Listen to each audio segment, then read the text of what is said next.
Salam bahagia Ibu dan Bapak guru hebat. Dalam penerapan disiplin positif restitusi, salah satu program yang dikembangkan adalah 5 posisi kontrol. 5 posisi kontrol dalam restitusi adalah proses perjalanan seorang pendidik agar dapat mengenali dirinya. Pada video kali ini, kita akan membahas tentang 5 posisi kontrol yang dikembangkan oleh Diane Gosson dan contoh penerapannya.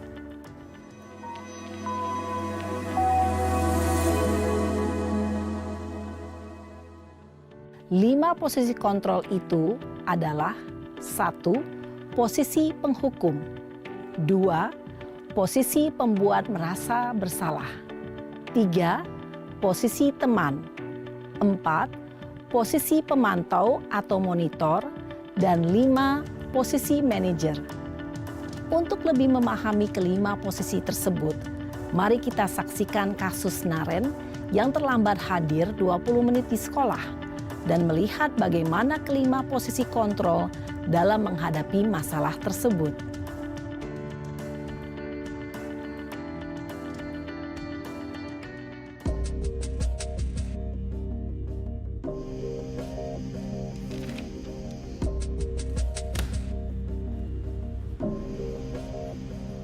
Naren! Sini kamu! Selamat pagi, Bu. Selalu terlambat. Kamu deh, pasti terlambat. Maaf, Bu. Saya... Apa? Apa coba? Alasan kamu apa lagi? Kapan sih kamu tidak terlambat? Malas sekali ya kamu jadi anak. Saya... Dasar pemalas. Gak kapok-kapok sih kamu. Sudah berapa kali terlambat? Sana. Kamu keliling lapangan basket 2 kali. Kenapa saya harus keliling lapangan basket, Bu? Kenapa? Kamu mau lawan ibu? Berani-beraninya jawab. Sudah terlambat, masih berani jawab pula. Sekarang, keliling lapangan basket 5 kali sekalian. Biar kapok. Cepat. Pergi sana ke lapangan basket. Posisi penghukum biasanya berbicara dengan nada tinggi, menghardik, menunjuk-nunjuk, menyakiti, dan menyindir. Hukuman bisa berupa fisik maupun psikis. Ibu dan Bapak guru hebat, dampak yang terjadi pada murid ketika guru berada pada posisi penghukum adalah murid cenderung akan memberontak, bahkan menyimpan dendam.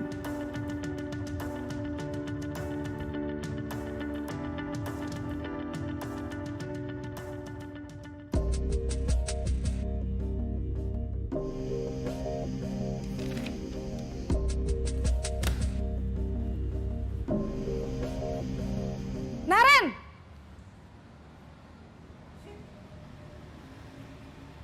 Selamat pagi, Bu.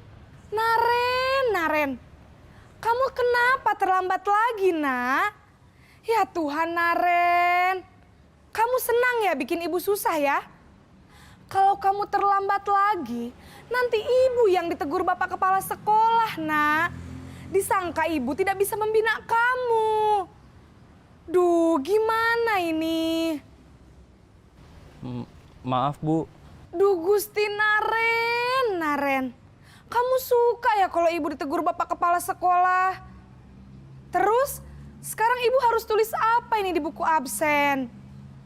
Ini kamu sudah sering terlambat loh. Ibu harus apa coba? Maaf, Bu. Maaf sekali. Ya sudah, lain kali jangan bikin ibu susah lagi ya, nak ya. Ibu tidak akan kuat lagi kalau kamu begini terus. Bisa jantungan kalau ibu ditegur Bapak Kepala Sekolah. Sana cepat ke kelas. Maaf ya, Bu. Maaf sekali. Posisi pembuat rasa bersalah berbicara dengan nada tenang, cenderung lembut. Namun kata-kata yang diutarakan membuat murid merasa menjadi orang yang gagal. Memandang buruk dirinya sendiri, merasa tidak berharga, dan tidak sanggup membahagiakan orang lain. Ketika guru mengambil posisi pembuat rasa bersalah, murid akan menganggap dirinya yang bersalah dan ia akan menyimpan emosi negatif tersebut di dalam dirinya.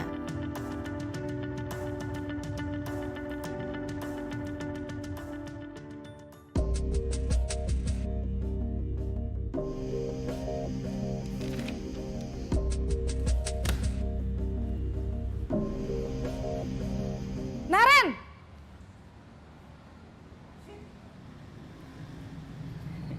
Selamat pagi, Bu. Wah, sudah jam berapa ini, Nak? Terlambat lagi ya, sayang. Iya, Bu. Habis ibu saya lupa bangunkan saya, Bu. Kamu malah menyalahkan ibu kamu. Kamu bukannya anak yang larinya paling kenceng. Kok terlambat sih? Iya, Bu. Saya memang terlambat bangun tadi. Jadi, biarpun saya lari kencang, tetap gak kekejar, Bu. Ya sudah sana, nanti lain kali larinya lebih kenceng lagi ya. Biar gak terlambat lagi. Bikin seneng ibu, demi ibu. Bisa kan? Bisa lah, Bu. Ya sudah sana masuk kelas. Ibu beresin urusan absen kamu. Kamu ini ada-ada saja. Dalam posisi teman, guru berbicara dengan nada suara ramah, akrab, cenderung bersenda gurau untuk menjaga suasana tetap santai. Murid akan merasa senang, aman, dan akrab dengan guru. Identitas yang tercipta adalah identitas sukses atau berhasil. Namun, perlu diingat, karena ini masih dorongan eksternal, maka ada faktor ketergantungan dari murid kepada orang tertentu. Di sini guru absennya, sehingga di lain waktu murid bisa berperilaku baik, namun hanya kepada orang-orang tertentu saja.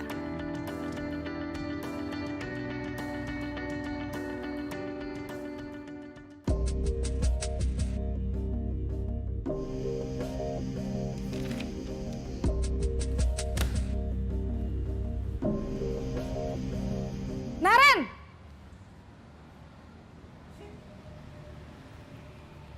Selamat pagi, Bu. Naren, apa peraturan sekolah kita tentang jam berapa kita harus masuk sekolah, Nak? Kita harus di sekolah jam 7, Bu. Iya, betul. Sekarang sudah jam 7.20. Naren sudah tahu konsekuensinya jika terlambat hadir. Paham, Bu. Saya harus tinggal kelas pas jam istirahat selama 20 menit. Iya, benar. Konsekuensinya demikian. Jadi nanti jam 9.30 pas istirahat, kamu harus tinggal di kelas, kerjakan tugas tambahan untuk ketertinggalan kamu, ya? Baik, Bu. Posisi pemantau mengandalkan penghitungan atau data untuk mengontrol murid. Guru mengarahkan murid berdasarkan peraturan dan konsekuensi. Seorang pemantau menunjukkan bahasa tubuh dan ekspresi wajah yang datar dan cenderung formal.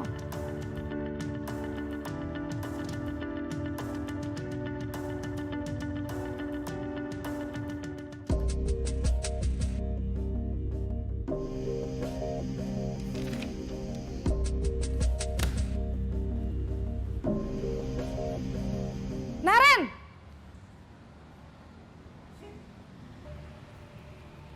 Selamat pagi, Bu. Selamat pagi, Naren. Maaf, Bu. Saya terlambat. Iya, sekolah masuknya jam 7, sekarang sudah jam 7.20. Jadi sekarang bagaimana ini, Naren? Maaf, Bu. Saya lupa setel alarm saya semalam. Baiklah, menurut kamu, keyakinan sekolah yang mana yang perlu kamu tingkatkan? Menghargai diri sendiri dan orang lain mungkin ya, Bu. Setuju. Jadi, apakah Naren meyakini prinsip saling menghormati tersebut? Iya, Bu. Saya meyakininya. Apakah Naren bersedia memperbaiki masalah keterlambatan ini? Bersedia, Bu. Bagaimana kamu akan perbaiki masalah keterlambatan ini? Saya akan coba untuk tidak lupa menyetel alarm saya, Bu. Baik, kalau Naren lupa menyetel alarm di rumah, ada orang yang kira-kira bisa bantu mengingatkan tidak? Ada, Bu.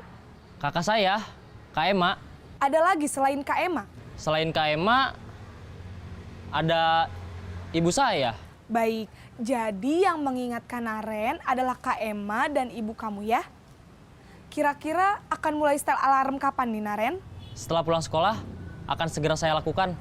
Baik, jadi Naren akan setel alarm untuk bangun besok pagi dan akan diingatkan oleh kakak dan ibunda Naren ya. Ada lagi yang mungkin perlu dilakukan Naren? Agar tidak terlambat bangun lagi. Tidak ada, Bu. Baik Naren, terima kasih untuk kerjasama kamu. Sekarang kamu perlu kembali ke kelas untuk belajar. Baik, Bu. Terima kasih. Posisi manajer adalah posisi kontrol yang disarankan untuk membimbing murid memiliki sikap disiplin yang positif, yaitu murid yang mandiri, bertanggung jawab, dan dapat memecahkan masalah. Tujuan dari posisi ini adalah agar murid dapat berefleksi atas tindakannya. Guru akan dengan tulus memberikan pertanyaan-pertanyaan bermakna, sehingga membuat murid dapat belajar dari kesalahannya dan mencari sebuah solusi untuk menyelesaikannya. Ibu dan bapak guru hebat, setelah mengamati adegan kelima posisi kontrol tadi, kira-kira posisi mana yang paling ideal? Posisi mana yang dapat menunjang motivasi intrinsik murid? Ya, tentu posisi manajer. Posisi ini memang posisi ideal yang ingin dituju setiap pendidik. Pada posisi inilah, guru dapat menerapkan disiplin positif yang berpihak pada murid, yang memerdekakan murid.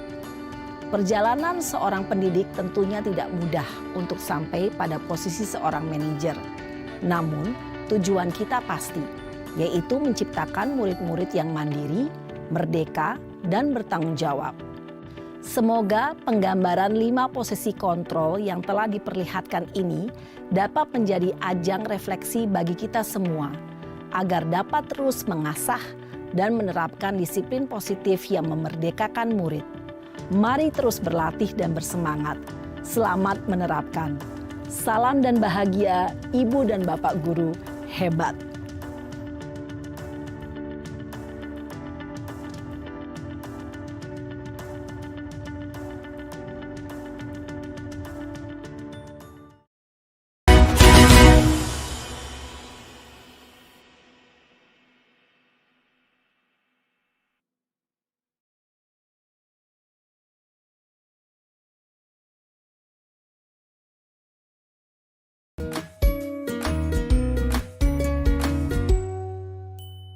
Salam dan bahagia Ibu dan Bapak Guru hebat. Pada video kali ini kita akan membahas tentang salah satu program disiplin positif yang diterapkan di lingkungan sekolah yang dikenal dengan nama restitusi.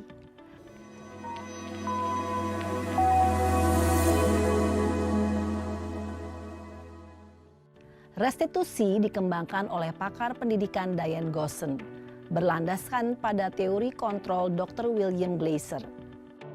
Segitiga restitusi adalah suatu proses dialog yang dijalankan oleh guru atau orang tua agar dapat menghasilkan murid yang mandiri dan bertanggung jawab. Pada saat guru di posisi manajer, aspek yang dikembangkan pada murid adalah motivasi intrinsik, sehingga penanaman nilai-nilai kebajikan dapat tumbuh dan berkembang menjadi suatu kebiasaan positif yang akhirnya membentuk karakter murid. Proses dialog ini terdiri dari 3 langkah yang digambarkan pada ketiga sisi pada segitiga restitusi. Sisi pertama adalah menstabilkan identitas. Sisi yang kedua adalah validasi tindakan yang salah.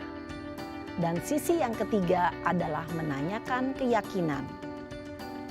Ibu dan Bapak Guru, berikut ini akan ditunjukkan bagaimana seorang guru berada dalam posisi manajer menggunakan penerapan segitiga restitusi.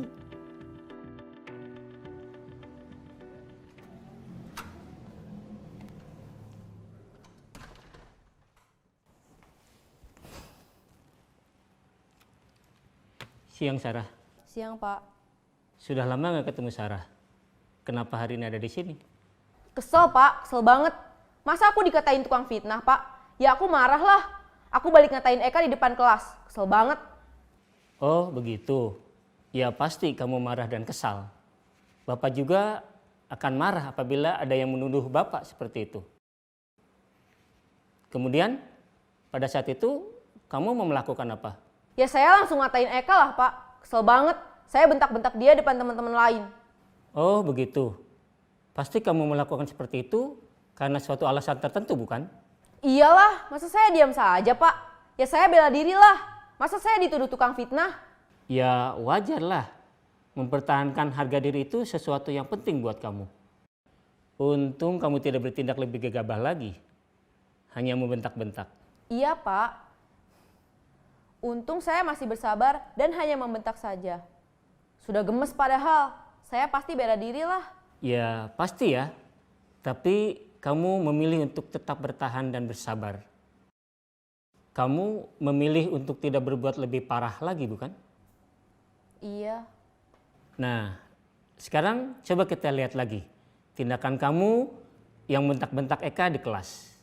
Tindakan kamu itu kira-kira sesuai dengan keyakinan kelas atau prinsip kamu tidak? Enggak lah Pak. Capek Pak jadi pemarah. Jadi keyakinan atau prinsip mana yang kurang sesuai dengan keinginan kamu? Ya, saya sebenarnya sangat menghargai orang lain. Mungkin saat itu saya menjadi emosi. Jadi tidak menunjukkan sikap itu. Kamu meyakini tidak? Menghargai orang lain itu penting buat kamu. Yakinlah Pak. Iya, setuju. Kita harus saling menghargai. Namun, ada juga keyakinan yang kita sepakati yang perlu kita jalankan apabila kita sedang marah, bukan? Ya saya bisa lebih proaktif. Mulai dengan diri sendiri. Saya bisa jadi lebih bersabar, mengambil waktu jeda untuk berpikir mau apa selanjutnya. Kira-kira kamu bersedia memperbaiki masalah ini tidak? Bersedia Pak. Kalau kamu memperbaiki masalah ini, kamu akan menjadi orang seperti apa? Saya akan menjadi orang yang bertanggung jawab kali ya Pak. Dan senantiasa proaktif. Iya, menurut kamu bagaimana rasanya menjadi orang seperti itu? Ya nyaman lah, bangga bisa bersabar dan menahan diri. Baiklah kalau begitu. Yuk kita pikirkan bagaimana memperbaiki masalah ini.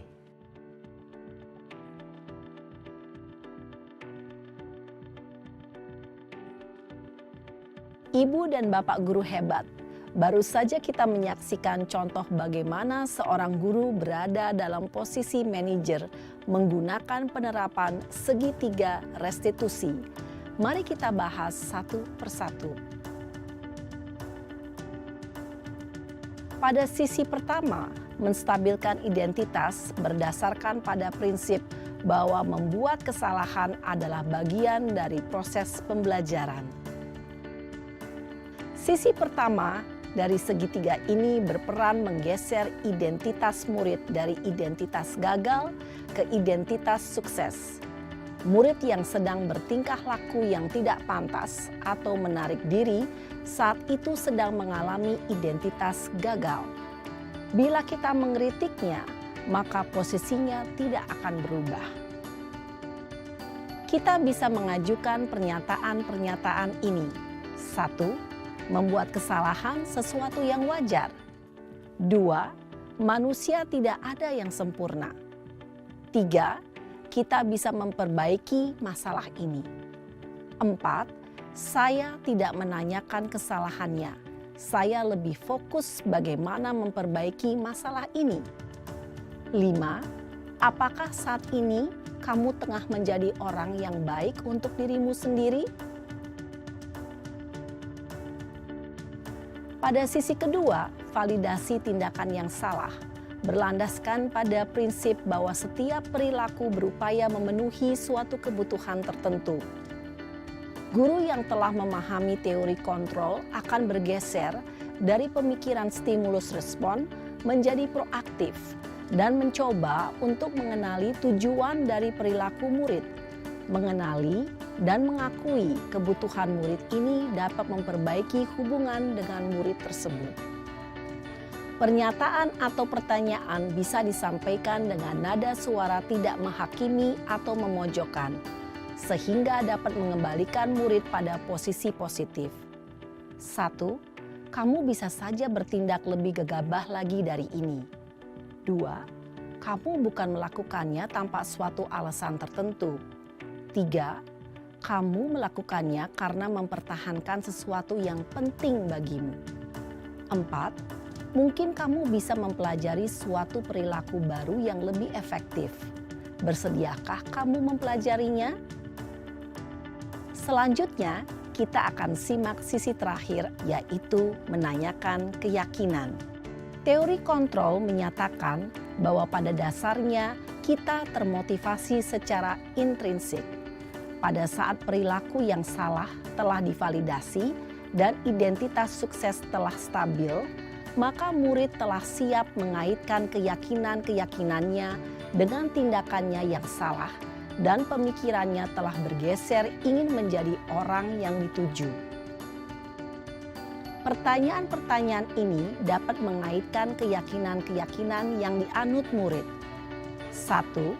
Sebagai keluarga atau kelas, apa yang kita yakini? 2. Nilai-nilai apa yang telah kita sepakati? 3. Seperti apa gambaran sebuah kelas yang ideal bagi kamu? 4. Kamu ingin menjadi orang seperti apa?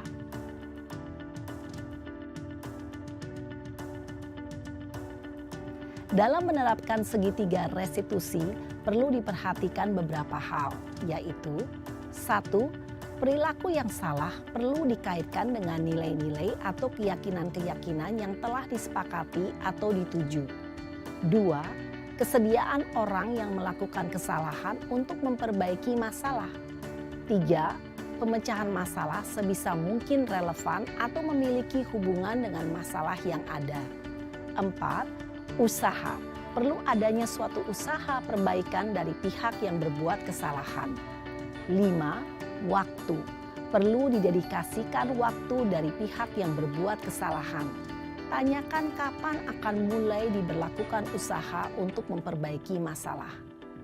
Dengan memahami struktur penerapan segitiga restitusi, diharapkan guru dapat menerapkan posisinya sebagai manajer dengan mengajukan pertanyaan-pertanyaan bermakna yang dapat membuat murid menjadi lebih percaya diri, bertanggung jawab, dan mandiri. Nah, Ibu Bapak Guru perlu tidaknya mengikuti ketiga tahapan dalam segitiga restitusi bergantung pada ringan beratnya suatu permasalahan. Misalnya, bila permasalahan tersebut ringan, maka tidak perlu dijalankan secara berurutan. Bahkan bisa semudah menanyakan, apa keyakinan yang kita sepakati? Dengan menjalankan segitiga restitusi, dengan mengajukan pertanyaan-pertanyaan bermakna, diharapkan murid menjadi lebih kuat secara pribadi, dapat membuka wawasan murid agar dapat menyelesaikan permasalahannya sendiri, semakin percaya diri, mandiri, dan merdeka. Salam dan bahagia, Ibu Bapak Guru hebat.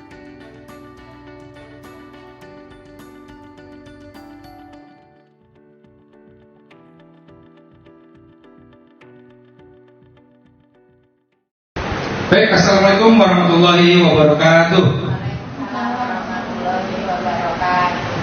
Ya, terima kasih Bapak Ibu Guru yang sudah menyempatkan waktunya untuk hadir di sini. Perkenalkan, nama saya Muhammad Firdaus. Saya CGP Angkatan 9. Di sini saya akan mencoba untuk melaksanakan tugas dari modul 1.4 tentang aksi nyata dari diseminasi budaya positif. Ya, mungkin langsung saja kita akan ke materi. Tetapi sebelum ke materi, saya punya ice breaking dulu nih. Ya, saya punya ice breaking. Saya mau tanya, ini sih lebih ke pemikiran ya. Clue-nya bumi itu bulat, ya. Bumi itu bulat, ya. Ingat-ingat Bapak Ibu, bumi itu bulat. Udah? Bumi itu bulat. Ya, sekarang saya mau tanya, kalau 6 itu 1, 18 itu 2, 80 itu berapa? 3. Wah, ini udah jago-jago nih ternyata nih. Ya, betul 3 ya. Sekali lagi deh, ini kayaknya udah mulai paham juga nih, ya. Kalau 10 itu 1, 80 itu 3, 16 itu berapa? 1. Ada lagi yang lain? 3. Berapa? 2. Ya, yang benar 1. Ya. Sekali lagi nih, ya. Ini udah kayaknya udah jago-jago nih, kayaknya Bu Rina, Bu Nani nih udah jago nih, udah mulai paham. Ya, sekali lagi. 99 itu 2, 86 itu 3. Kalau 100 itu berapa? 2. Wah, Bu Retno udah ngerti nih. Bu Eva udah paham nih. Udah, oke. Pak Bambang? Lagi. Sekali lagi ya. 100 itu 2, 80 itu 3, 60 itu berapa? 2. Ya, 2, betul. Ya, untuk kunci jawabannya nanti kita akan kasih tahu di belakang ya. Oke. Baik, mungkin kita akan langsung saja ke materi yang saya akan sampaikan mengenai diseminasi budaya positif. Ya, sebelumnya kita ada pertanyaan pemantik. Setuju atau tidak setuju? Jadi sebelum kita ke materi, ada pertanyaan pemantiknya dulu. Yang pertama, hukuman dapat mendisiplinkan anak. Setuju nggak? Kira-kira? Tidak. Ayo Bapak Ibu. Setuju? Ada yang tidak setuju? Tidak. Oh, ada yang setuju, ada yang tidak. Oke. Yang kedua, lanjut. Pemberian hukuman dengan hal positif seperti membaca atau membersihkan halaman sekolah dapat meningkatkan disiplin anak. Setuju nggak? Setuju ya? Oke. Ya, satu lagi. Memberi penghargaan dapat meningkatkan motivasi belajar anak. Benar nggak tuh? Kalau dikasih reward, anak jadi lebih semangat. Setuju. Oke. Ya, nanti kita akan lihat. Lanjut. Ya, latar belakangnya. Ya, sekolah merupakan rumah kedua bagi murid, sehingga sudah seyogyanya sekolah menjadi tempat yang nyaman bagi mereka. Ki Hajar Dewantara mengibaratkan sekolah sebagai tanah tempat bercocok tanam, dan guru adalah petaninya. Ya, kita sebagai petaninya. Agar benih-benih yang ditanam dapat tumbuh dengan baik, seorang petani harus bisa menyiapkan tanah yang baik dan menjaga lingkungannya dari hal-hal yang dapat merusak tanaman. Dalam hal ini, seorang guru harus mengusahakan sekolah menjadi lingkungan yang menyenangkan, menjaga dan melindungi murid dari hal-hal yang tidak baik sehingga tercipta iklim pembelajaran yang positif di lingkungan sekolah. Jadi kita ini sebagai petani itu yang men-setting, ya. Kalau mau tanaman hasilnya baik harus kita rawat, kita bersihkan dari hama-hama. Itu tugas-tugasnya guru seperti ibaratnya petani, agar hasil yang akan didapatkannya menjadi bagus. Lanjut.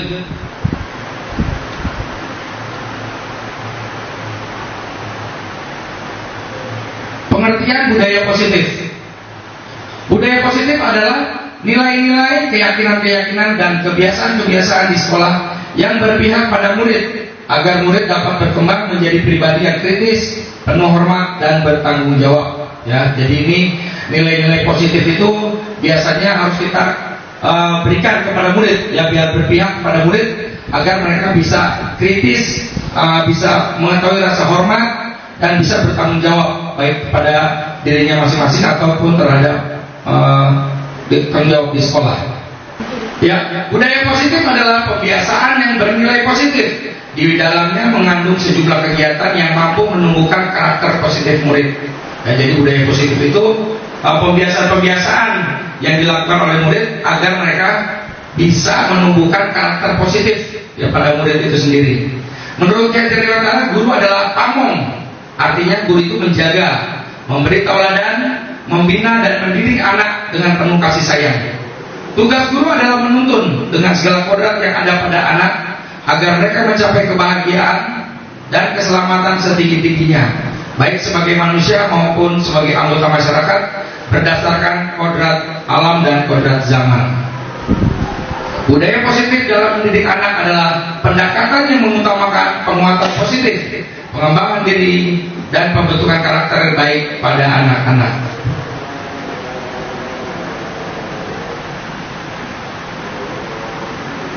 Ya, ini beberapa contoh budaya positif yang dapat diterapkan di sekolah kita.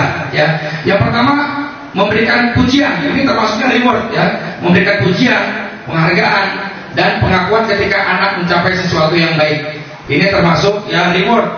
Tidak hanya memberikan sesuatu yang berupa benda, tetapi pujian, yaitu pengakuan anak itu bisa atau memberikan semangat. Itu termasuk reward buat anak-anak.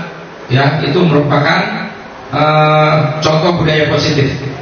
Selanjutnya ada yang kedua, menciptakan lingkungan yang bebas dari kekerasan fisik atau verbal, mempromosikan kesetaraan dan menghormati perbedaan individu, menjalankan nilai-nilai moral dan membantu anak-anak memahami pentingnya integritas, tanggung jawab, kerjasama, dan kejujuran. Itu termasuk contoh-contohnya. Dan yang keempat, contoh budaya positif yang dapat diterapkan di sekolah, menciptakan pengalaman belajar yang menyenangkan dan menarik dengan menggunakan metode pembelajaran yang inovatif seperti dalam bentuk permainan, eksperimen, atau proyek kolaboratif. Sebentar kita tahan azan dulu sebentar. Oke, selanjutnya ada 7 materi pokok budaya positif. Yang pertama, disiplin positif dan nilai-nilai kebajikan universal.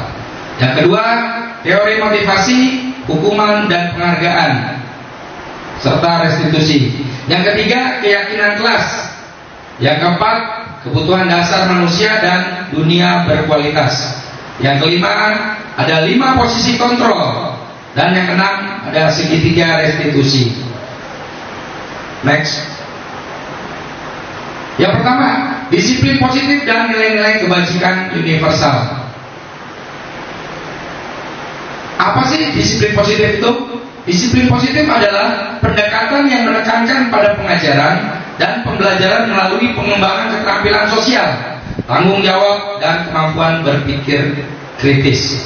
Dalam kelas yang menerapkan disiplin positif, fokus utamanya adalah membantu siswa memahami konsekuensi dari tindakan mereka dan mengajarkan cara mengatasi konflik dan tantangan dengan cara yang sehat.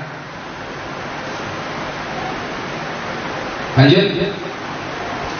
Nilai-nilai kebajikan universal. Selain disiplin positif, mengajarkan nilai-nilai kebajikan universal juga memiliki peran yang krusial dalam pembentukan karakter siswa. Nilai-nilai seperti kejujuran, kerjasama, rasa empati, dan tanggung jawab bukan hanya penting dalam kehidupan sehari-hari, tetapi juga dalam membangun masyarakat yang lebih baik. Di dalam kelas, guru dapat memasukkan nilai-nilai ini dalam pembelajaran melalui cerita, diskusi, dan aktivitas berbasis kelompok.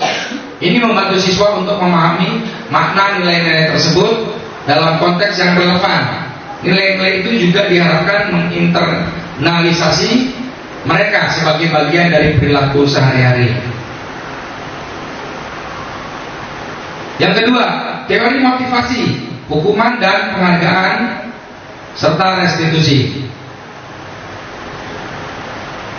Menurut Dian Legosen dalam bukunya Restructuring School Discipline menyatakan ada 3 motivasi perilaku manusia. Yang pertama itu 1. Untuk menghindari ketidaknyamanan atau hukuman.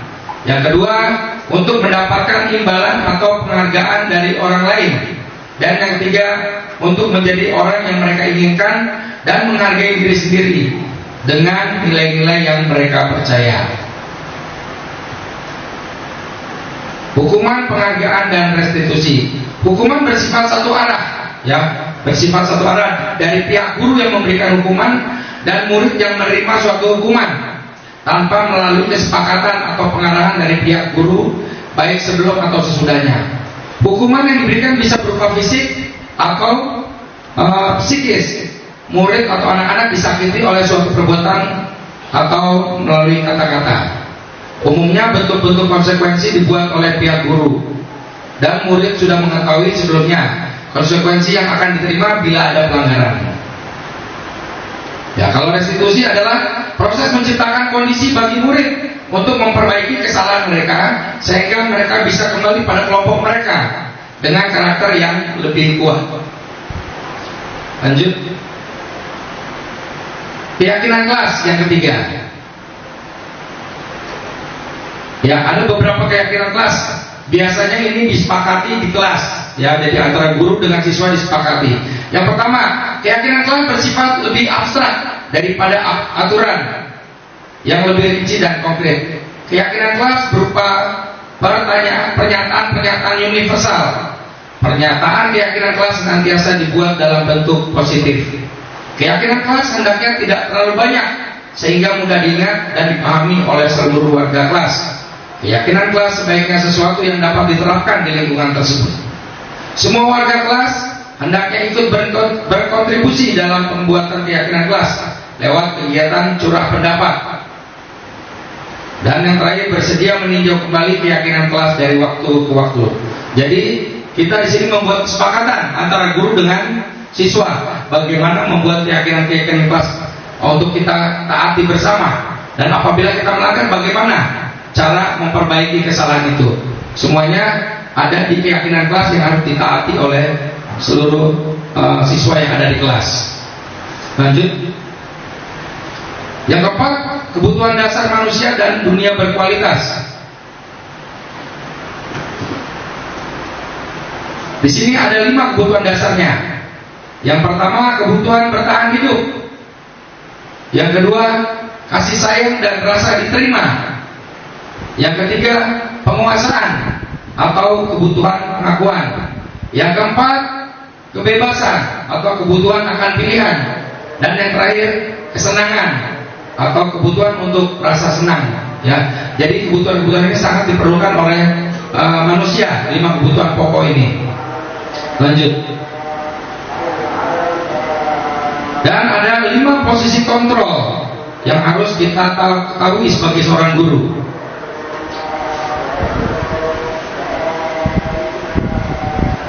Ya, 5 posisi kontrol ini menurut Diana Gossan dalam bukunya Restructuring School Discipline tahun 1998 mengemukakan bahwa guru perlu meninjau kembali penerapan disiplin di dalam ruang-ruang kelas mereka selama ini. Berdasarkan pada teori kontrol, Dr. William Glasser, Gossan berkesimpulan ada 5 posisi kontrol yang diterapkan sebagai seorang guru oleh orang tua ataupun atasan dalam melakukan kontrol.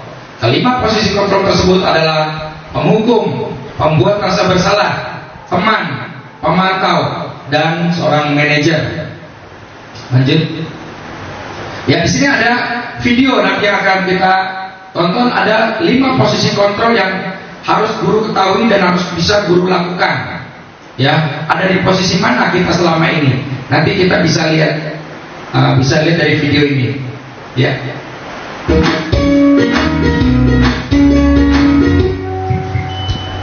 Salam bahagia Ibu dan Bapak guru hebat.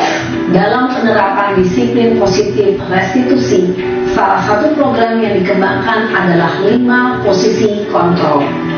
5 posisi kontrol dalam restitusi adalah proses perjalanan seorang pendidik agar dapat mengenali dirinya. Pada video kali ini, kita akan membahas tentang 5 posisi kontrol yang dikembangkan oleh Diana Gossan dan contoh penerapannya.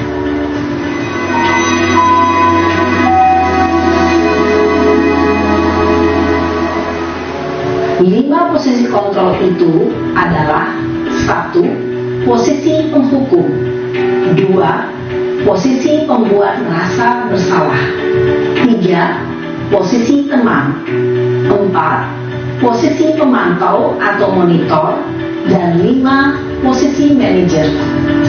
Untuk lebih memahami kelima posisi tersebut, mari kita saksikan kasus Naren yang terlambat hadir 20 menit di sekolah dan melihat bagaimana kelima posisi kontrol dalam menghadapi masalah tersebut.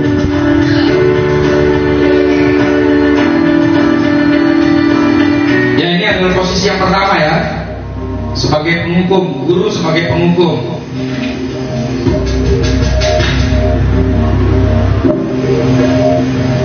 Naren, sini kamu. Selamat pagi, Bu. Selalu terlambat.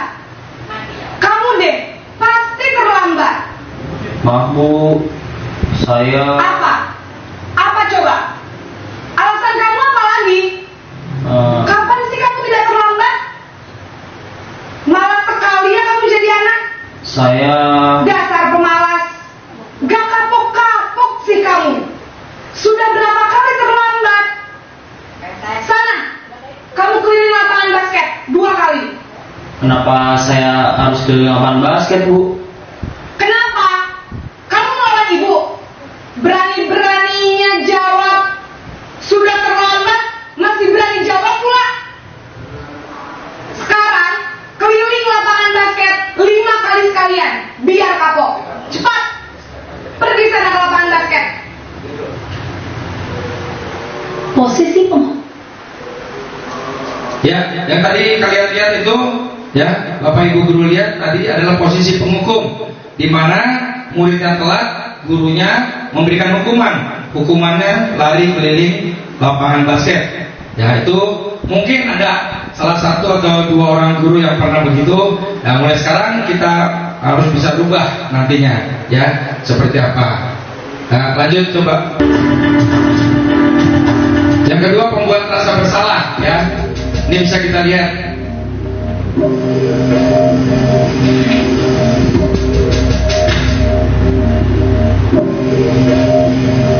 Naren!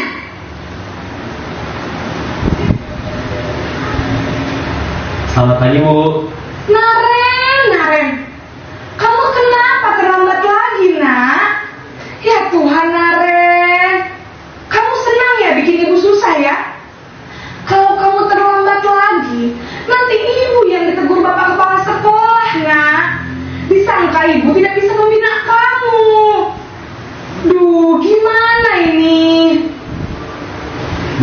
Maaf, Bu. Duh, Gusti Naren.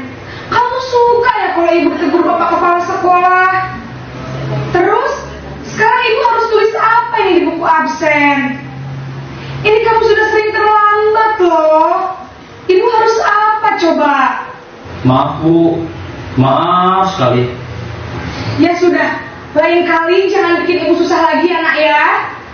Ibu tidak akan kuat lagi kalau kamu begini terus. Bisa jantungan kalau ibu ditegur bapak kepala sekolah. Sana cepat ke kelas. Maaf ya, Bu. Maaf sekali.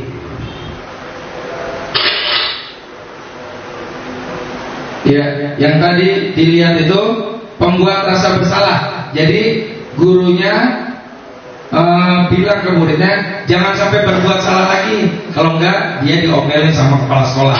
Jadi ada suatu penekanan ke siswanya jangan berbuat salah lagi karena nanti gurunya juga yang ditegur oleh atasannya. Jadi dia berharap tapi dengan tidak nada yang marah-marah seperti yang pertama, ya. Nadanya agak menurun. Nah, kita lihat posisi selanjutnya.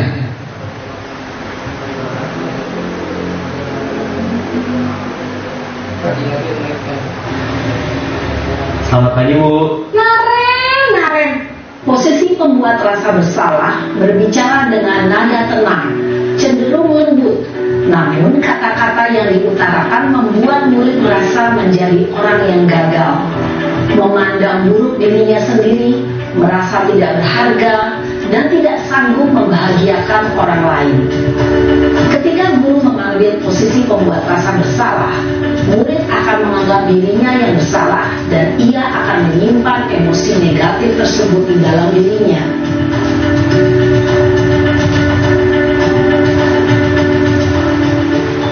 Ya, posisi sebagai teman. Ini guru memposisikan diri sebagai teman. Naren.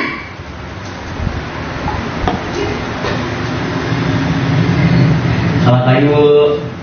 Wah, sudah jam berapa ini nak? Terlambat lagi ya sayang. Iya, Bu.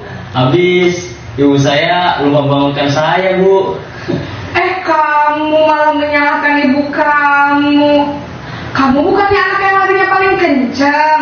Kok terlambat sih? Iya, Bu. Saya memang terlambat bangun tadi. Jadi, biarpun saya lari kencang, tetap gak kekejar, Bu. Ya sudah sana. Nanti lain kali larinya lebih kencang lagi ya. Biar gak terlambat lagi. Bikin seneng ibu. Demi ibu. Bisa kan? Bisa lah, Bu. Ya sudah sana masuk kelas. Ibu beresin urusan absen kamu. Kamu ini ada-ada saja. Ya, di posisi guru sebagai teman ini bisa kita lihat tadi tidak ada intimidasi dari gurunya, ya. Walaupun muridnya salah, tetapi muridnya tidak merasa kasih hukuman atau diberikan rasa bersalah, ya. Jadi sebagai teman dia bisa dia bisa mengatakan ke siswa yang salah tadi gurunya, tetapi murid itu tidak merasa dijudge atau dihakimi, ya. Dengan bersifat seperti seorang teman, dia perlahan-lahan memberitahukannya dan muridnya tidak tertekan. Jadi itu yang diharapkan juga, kita sebagai guru bisa memposisikan diri sebagai teman. Jadi bisa teman curhat atau yang lain-lain juga. Jadi tidak ada rasa seperti pertama dan yang kedua, membuat rasa bersalah atau menghukum. Yang diharapkan kita sebagai guru bisa ada di posisi ini juga, ya. Walaupun ada baiknya dan ada tidak baiknya juga. Ya, lanjut. Dalam posisi teman, guru berbicara dengan nada suara ramah, akrab, cenderung bersenda gurau untuk menjaga suasana tetap santai. Murid akan merasa senang, aman, dan akrab dengan guru. Identitas yang tercipta adalah identitas sukses atau berhasil. Namun, perlu diingat, karena ini masih dorongan eksternal, maka ada faktor ketergantungan dari murid kepada orang tertentu. Di sini, guru absennya, sehingga di lain waktu, murid bisa berperilaku baik, namun hanya kepada orang-orang tertentu saja. Posisi pemantau atau monitor.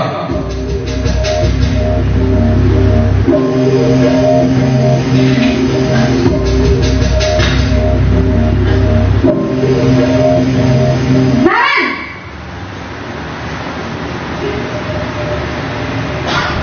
Selamat pagi, Bu.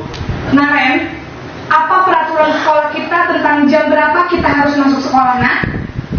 Kita harus di sekolah jam 7, Bu. Iya betul, sekarang sudah jam 7.20. Naren sudah tahu konsekuensinya jika terlambat hadir. Paham, Bu. Saya harus tinggal kelas pas jam istirahat selama 20 menit. Iya benar, konsekuensinya demikian. Jadi nanti jam 9.30 pas istirahat, kamu harus tinggal di kelas, kerjakan tugas tambahan untuk ketertinggalan kamu, ya? Baik, Bu.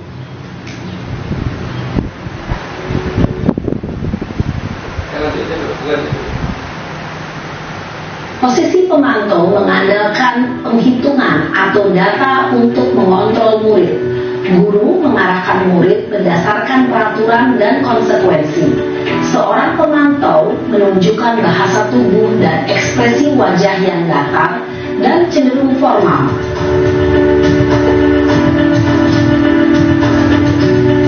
Yang terakhir posisi manajer, ya. Guru kalau bisa berposisi sebagai manajer, ini yang paling baik.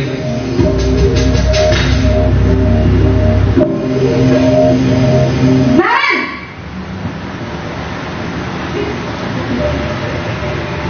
Selamat pagi, Bu. Selamat pagi, Naren. Maaf, Bu. Saya terlambat.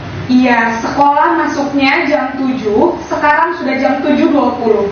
Jadi sekarang bagaimana ini, Naren? Maaf, Bu. Saya lupa setel alarm saya semalam. Baiklah, menurut kamu, keyakinan sekolah yang mana yang perlu kamu tingkatkan? Menghargai diri sendiri dan orang lain mungkin, ya, Bu. Setuju. Jadi, apakah Naren meyakini prinsip saling menghormati tersebut? Iya, Bu. Saya meyakininya. Apakah Naren bersedia memperbaiki masalah keterlambatan ini? Bersedia, Bu. Bagaimana kamu akan perbaiki masalah keterlambatan ini? Saya akan coba untuk tidak lupa menyetel alarm saya, Bu. Baik, kalau Naren lupa menyetel alarm di rumah, ada orang yang kira-kira bisa bantu mengingatkan tidak? Ada, Bu. Kakak saya, Kak Emma. Ada lagi selain Kak Emma? Selain Kak Emma, ada ibu saya. Baik, jadi yang mengingatkan Naren adalah Kak Emma dan ibu kamu ya? Kira-kira akan mulai setel alarm kapan nih Naren? Setelah pulang sekolah, akan segera saya lakukan. Baik, jadi Naren akan setel alarm untuk bangun besok pagi dan akan diingatkan oleh kakak dan ibunda Naren ya. Ada lagi yang mungkin perlu dilakukan Naren agar tidak terlambat bangun lagi? Tidak ada, Bu. Baik Naren, terima kasih untuk kerjasama kamu. Sekarang kamu perlu kembali ke kelas untuk belajar. Baik, Bu. Terima kasih. Posisi manajer adalah posisi kontrol yang disarankan untuk membimbing murid memiliki sikap disiplin yang positif, yaitu murid yang mandiri, bertanggung jawab, dan dapat memecahkan masalah. Tujuan dari posisi ini adalah agar murid dapat berefleksi atas tindakannya. Guru akan dengan tulus memberikan pertanyaan-pertanyaan bermakna, sehingga membuat murid dapat belajar dari kesalahannya dan mencari sebuah solusi untuk menyelesaikannya. Ibu dan Bapak Guru Hem. Ya, jadi di posisi manajer ini guru memberikan kesempatan kepada siswanya untuk mencari solusinya terhadap anak sendiri dengan cara memberikan ke anak itu mencari apa yang mau dia lakukan atas kesalahan dia. Kalau dia sudah menyadari, dikasih apa cara dia untuk memperbaiki kesalahannya, apa yang dia mau. Jadi itu harus disepakati dan dia yakini dan dia bisa merubah dengan cara yang telah dia sepakati dengan gurunya. Ya, di 5 posisi kontrol ini jadi kita bisa melihat di mana posisi kita sekarang ini sebagai guru. Kalau seandainya masih posisi 1 tadi penghukum atau pembuat rasa bersalah, kalau bisa setelah kita mengetahui dari video tadi, semoga kita semua bisa menjadi di posisi sebagai manajer. Ya, lanjut.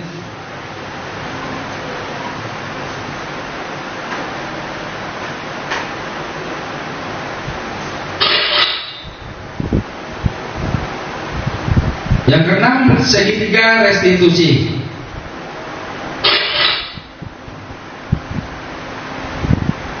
Proses 3 tahapan tersebut berdasarkan pada prinsip-prinsip utama dari teori kontrol, yaitu langkahnya menstabilkan identitas, yang kedua validasi tindakan yang salah, dan yang ketiga menanyakan keyakinan. Ya, untuk yang pertama teori kontrolnya kita semua akan melakukan hal-hal yang terbaik yang bisa kita lakukan. Untuk di validasi tindakan yang salahnya, semua perilaku memiliki alasan. Dan untuk yang ketiganya menanyakan keyakinan, kita semua memiliki motivasi internal. Nah, ini video segitiga restitusi. Ini juga penting buat seorang guru mengetahui hal ini.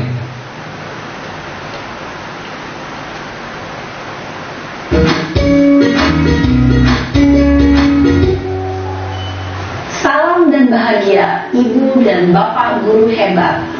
Pada video kali ini kita akan membahas tentang salah satu program disiplin positif yang diterapkan di lingkungan sekolah yang dikenal dengan nama restitusi.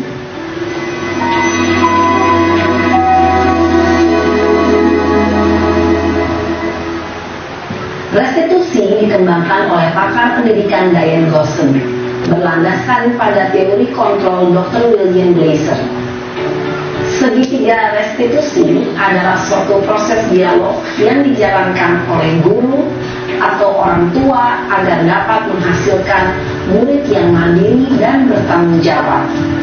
Pada saat guru di posisi manajer, aspek yang dikembangkan pada murid adalah motivasi intrinsik, sehingga penanaman nilai-nilai kebajikan dapat tumbuh dan berkembang menjadi suatu kebiasaan positif yang akhirnya membentuk karakter murid.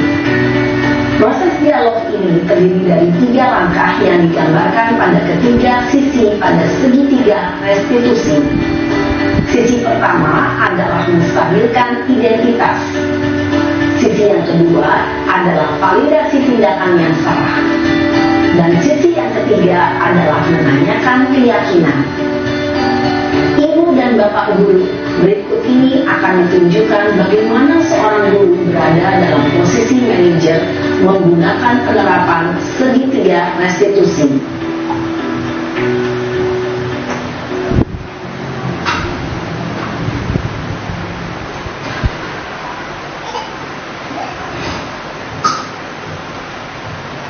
Siang Sarah. Siang Pak. Sudah lama nggak ketemu Sarah. Kenapa hari ini ada di sini? Kesel Pak, kesel banget. Masa aku dikatain tukang fitnah Pak? Ya aku marah lah. Aku balik ngatain Eka di depan kelas. Kesel banget. Oh begitu. Ya pasti kamu marah dan kesal. Bapak juga akan marah apabila ada yang menuduh Bapak seperti itu.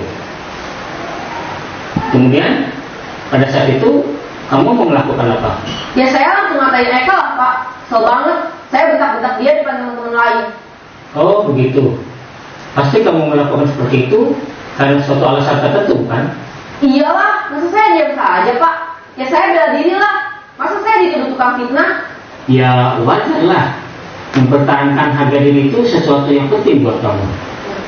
Untung kamu tidak bertindak lebih gegabah lagi. Hanya membentak-bentak. Iya Pak. Untung saya masih bersabar dan hanya membentak saja. Sudah gemes padahal. Saya pasti bela diri lah. Ya pasti ya. Tapi kamu memilih untuk tetap bertahan dan bersabar. Kamu memilih untuk tidak berbuat lebih parah lagi bukan? Iya. Nah, sekarang coba kita lihat lagi tindakan kamu yang bentak-bentak Eka di kelas. Tindakan kamu itu kira-kira sesuai dengan keyakinan kelas atau prinsip kamu tidak? Enggak lah Pak. Capek Pak jadi pemarah.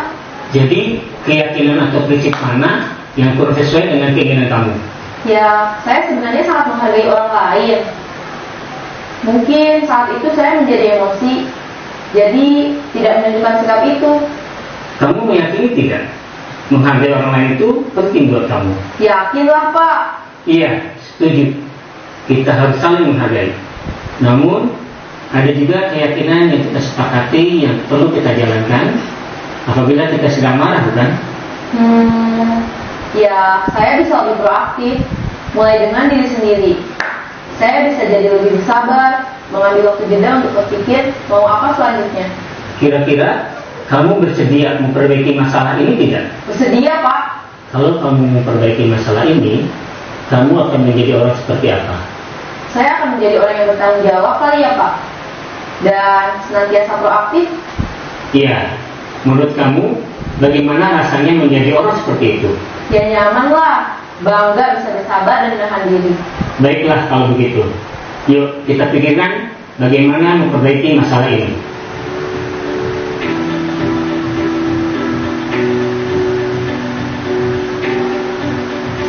Ibu dan Bapak guru hebat.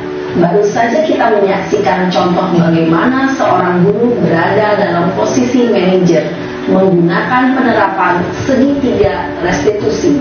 Mari kita bahas satu persatu.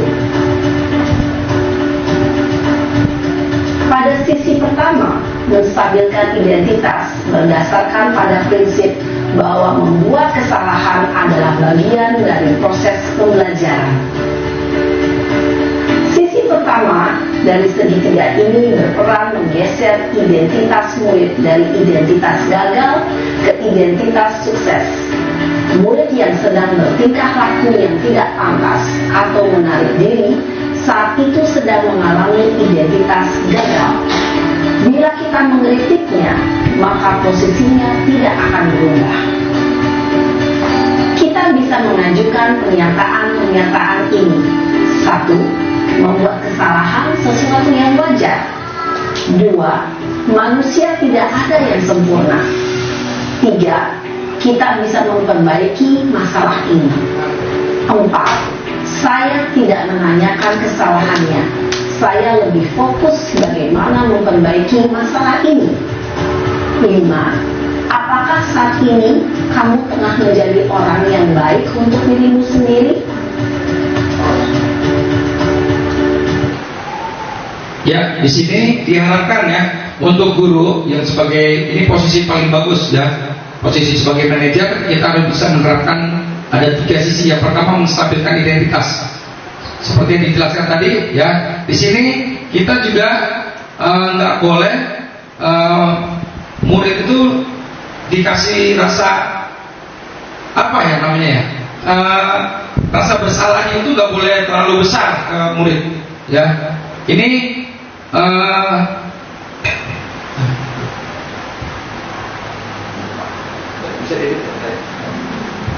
berdasarkan prinsip membuat kesalahan adalah bagian dari proses pembelajaran, berperan menggeser identitas murid dari identitas gagal ke identitas sukses. Jangan mengkritik murid yang sedang mengalami identitas gagal. Ya, maksudnya ketika murid punya masalah itu jangan kita ungkit atau kita bangkit sampai dia merasa bersalah. Ya, jadi kita tanyakan baik-baik kesalahannya atau apa, masalahnya kenapa, dan itu harus diselesaikan bisa dengan cara perlahan-lahan, bisa mengajukan pertanyaan atau pernyataan. Membuat kesalahan itu wajar, bahwa kalau guru juga bisa punya kesalahan seperti itu, bisa juga berbuat salah. Jadi semua orang berbuat salah itu wajar, itu masih bisa kita kasih masukan ke mereka siswa-siswa, biar mereka nggak merasa bersalah banget ya. Dan bagaimana cara untuk memperbaikinya, terus fokus memperbaiki masalah itu seperti apa, itu bisa kita lakukan di posisi 1 ini, menstabilkan identitas. Lanjut. Pada sisi kedua, validasi tindakan yang salah berlandaskan pada prinsip bahwa setiap perilaku berupaya memenuhi suatu kebutuhan tertentu. Guru yang telah memahami teori kontrol akan bergeser dari pemikiran stimulus respon menjadi proaktif dan mencoba untuk mengenali tujuan dari perilaku murid. Mengenali dan mengakui kebutuhan murid ini dapat memperbaiki hubungan dengan murid tersebut. Pernyataan atau pertanyaan bisa disampaikan dengan nada suara tidak menghakimi atau memojokkan, sehingga dapat mengembalikan murid pada posisi positif. 1. Kamu bisa saja bertindak lebih gegabah lagi dari ini. 2. Kamu bukan melakukannya tanpa suatu alasan tertentu. 3. Kamu melakukannya karena mempertahankan sesuatu yang penting bagimu. 4. Mungkin kamu bisa mempelajari suatu perilaku baru yang lebih efektif. Bersediakah kamu mempelajarinya?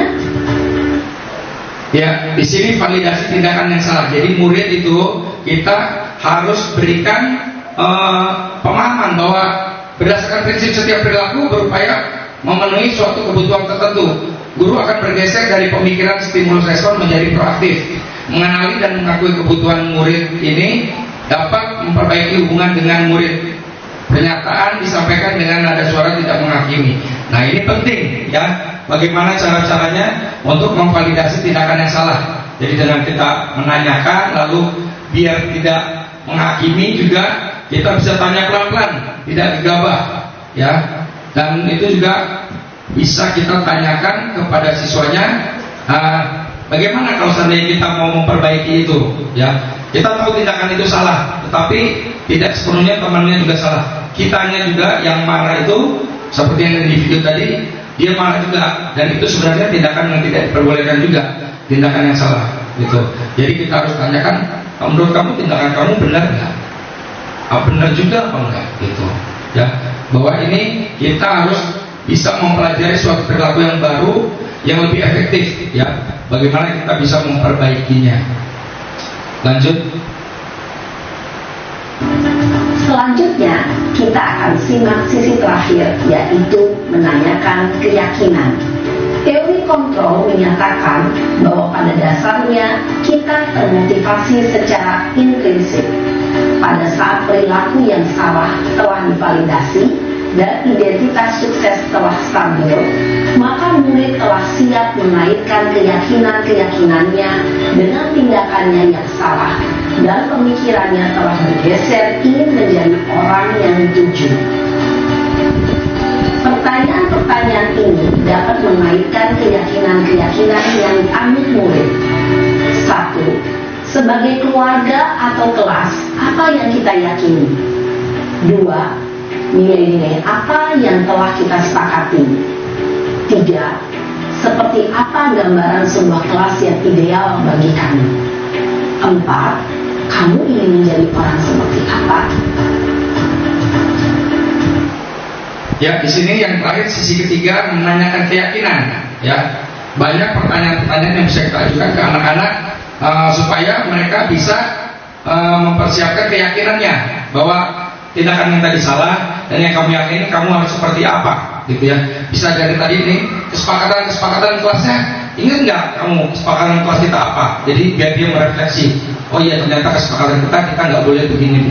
Jadi mereka tahu kesalahan mereka dan mereka tidak membuat kesalahan yang sama, dan mereka juga mempunyai rasa tanggung jawab karena sudah meyakini bahwa di kelas kita sudah punya kesepakatan kelas yang telah diyakinkan. Ya, lanjut.